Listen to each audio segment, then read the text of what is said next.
Ine jakom mar UNESCO Youth Forum, tiende nang'o ne joma winjo okinyi makono masamoro ko ng'eyi? Yes. An bedo jakom mar UNESCO Youth Forum tiende niya.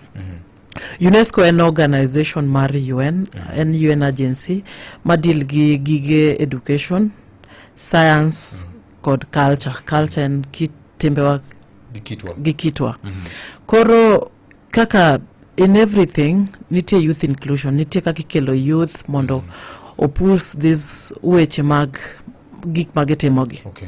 Koro e UNESCO I serve as the chairperson, jakom mar UNESCO. Gik motimo en ni wapush agenda mag UNESCO ne rowere matindo in different parts of the country. Koro Kenya ka am ne jakom mar UNESCO, to around the world also I serve as the atiyo kaka a part committee mar youth e piny mangima in pushing the UNESCO agendas.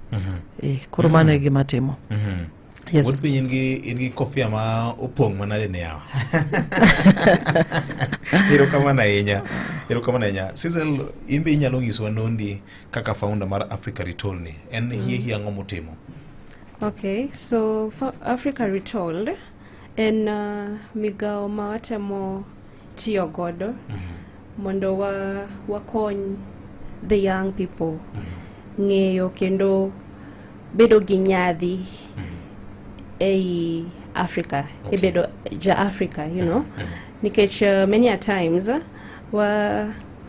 waneno gani kika in jarating iwinjo ka you're not worth it, yeah. So Africa Retold is here to bring out that sovereignty ei jopinywa.